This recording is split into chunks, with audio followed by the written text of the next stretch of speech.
So this is question number 4 from exercise 1.1 class 10. Use Euclid division lemma to show that the square of any positive integer is either of the form 3m or 3m plus 1 for some integer m.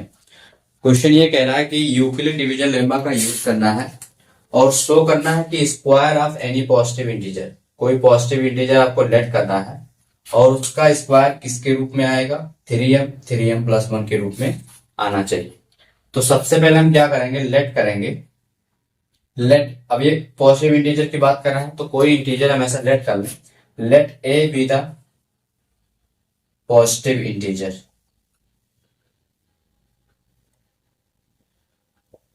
ए क्या होगा, positive integer होगा। अब जैसे question Euclid division lemma क्या होता है, A is equal to B Q plus R. यहाँ पे अगर क्यू है तो क्यू के सामने यहाँ पे यम है, जैसे यम होता है तो उसके सामने क्या है, 3 है। तो यानी 3 से हम डिवाइड करेंगे किसी भी नंबर को जो हमने लेट किया उसको हम डिवाइड करेंगे 3 से। तो लिखेंगे on dividing a by 3, then we get q as a quotient and r as a remainder and r as a remainder। अब इस टाइप के क्वेश्चन में ये स्टेटमेंट आपको हमेशा लिखना पड़ेगा। इस टाइप का क्वेश्चन होगा तो आपको ऐसा ही लेट करना है कि a is the positive integer dividing by 3। जैसे यहाँ पे 6m प्लस 1 होगा, 2m प्लस 1 होगा, 4m प्लस होगा, तो यहाँ पे जो होगा वही, जैसे 3 है तो हम डिवाइड करेंगे a को 3 से डिवाइड करेंगे तो कुछ ना कुछ तो क्वेश्चन मिलेगा और कुछ ना कुछ रिमाइंडर मिलेगा। तो बाई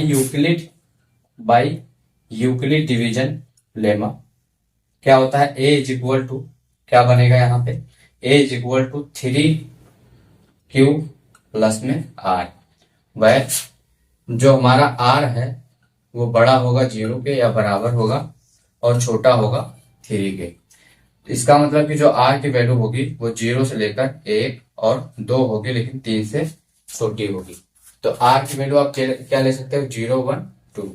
तो फर्स्ट केस नंबर फर्स्ट है कि if r is equal to 0, r is equal to क्या होगा, 0 है। तो यहाँ पे क्या हो जाएगा, तो a is equal to 3q। अब इसकी वैल्यू क्या है, 0, तो ये हो जाएगी 0, r की वैल्यू क्या हो जाएगी 0। तो यहाँ पे a बराबर आ जाएगा 3q। अब क्या करना है, क्वेश्चन पहले ही बोला था कि कोई पॉजिटिव इंटीजर तो होगा लेकिन उसका स्क्वायर करना पड़ेगा। तो अब यहाँ पे इन दोनों का क्या करोगे, स्क्वायर करोगे। तो लिखोगे स्क्वायरिंग बोथ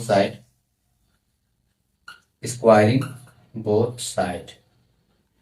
तो यहाँ पे a का स्क्वायर a स्क्वायर हो जाएगा, a का स्क्वायर a स्क्वायर हो जाएगा और 3q का स्क्वायर 9q स्क्वायर हो जाएगा। अब यहाँ पे क्या करोगे आप, a square is equal to, देखो हमको किसके रूप में बनाना है, 3m और 3m प्लस 1 के रूप में बनाना है। तो यहाँ से कुछ ना कॉमन करो तो 3 कॉमन कर लो, इसको इस तरह से लिख लो। 3 कॉमन करोगे तो यहाँ पे आएगा 3q स्क्वायर, यहाँ पे स्क्वायर है क्यूब नहीं है। अब यहाँ पे जो ब्रैकेट में है उसको आप लेट कर लो, एज्यूम कर लो, लेट कर लो कि 3q square is equal to m, 3q square is equal to m for some integer. तो यहाँ पे आप देखोगे कि a square is equal to क्या हो जाएगा, 3m हो जाएगा। तो ये फर्स्ट केस आपका इस तरह से प्रूव हो जाएगा, a square is equal to 3m। a क्या है, पॉजिटिव इंटीजर का स्क्वायर 3m के रूप में आ जाएगा इस तरह से। अब सेकेंड वाले केस में क्या करेंगे हम, 3m प्लस 1 करेंगे। तो सबसे पहले इसको नोट डाउन कर लो।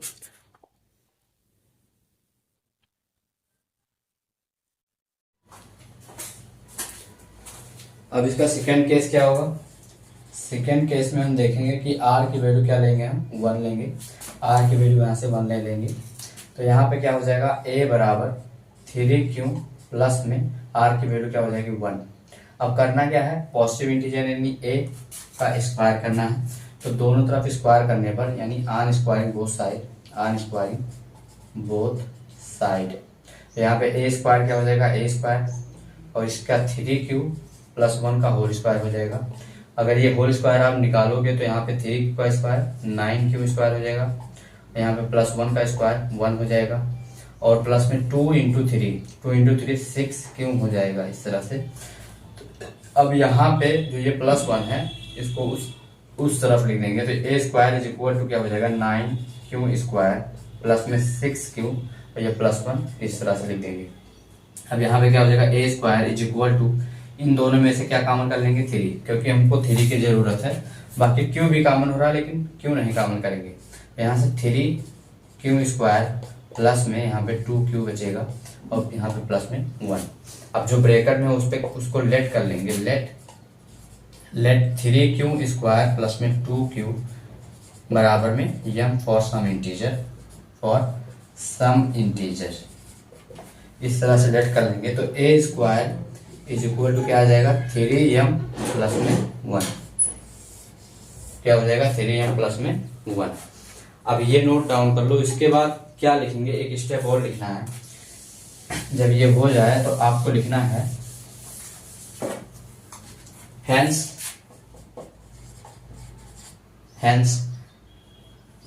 any positive integer, the square of any positive integer, square of any positive integer is of the form 3m or 3m plus 1। जो यहाँ पे लिखा हुआ है यहाँ से लेकर यहाँ तक आप वैसे ही लिखोगे, फॉर सम इंटीजर एम,